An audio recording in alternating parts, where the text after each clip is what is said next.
వయసు సుమారు 69 సంవత్సరాలు.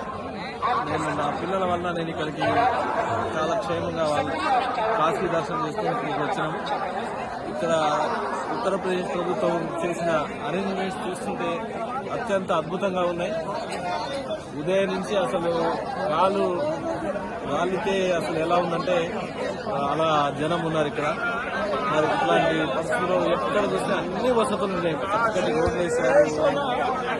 అన్ని రకాల పరిస్థితుల్లో ఇక్కడ కోట్ల జనాభాకు అవసరం వచ్చేటువంటి అన్ని అవకాశాలు అవసరాలు తెచ్చేటువంటి పరిస్థితులు అత్యంత అడుగున పోలీసుల రక్షణ ఉన్నది, ఆరోగ్య రక్షణ ఉన్నది.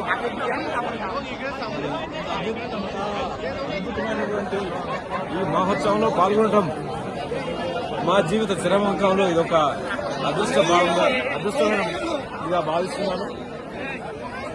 మరి ఈ మహా ఉత్సవంలో, ఈ మహాకుంభ మేళా మహా ఉత్సవంలో పాల్గొన్నందుకు ఇన్ని వేల లక్షల దేశంలోని నలుమూలల నుంచి ఒక భారతీయులే కాదు, మరి చాలా మంది పాశ్చాత్య దేశీయులు, విదేశీయులు కూడా ఇక్కడ వచ్చి ఈ కుంభమేళలో పాల్గొనడం అత్యంత అద్భుతమైనటువంటి విషయంగా నేను పరిగణిస్తూ, మరి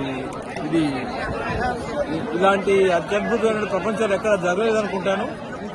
ఇది ఒక భారతీయులకే సాధ్యము, మరి భారతీయులకే సాధ్యం, భారతీయ యొక్క ప్రభుత్వానికే సాధ్యం అవుతుంది అనేటువంటి అటువంటి అంశంలో నిర్విధ అంశం ఇది. అన్డిస్ప్యూటబుల్. ఇన్ని కోట్ల మందికి, ఇన్ని లక్షల మందికి ఈ విధంగా ప్రయత్నించారు. ఏ ప్రభుత్వంతో సాధ్యం కాదనేది నిర్విధ అంశం అని చెప్తున్నాను. థ్యాంక్ యూ అండి.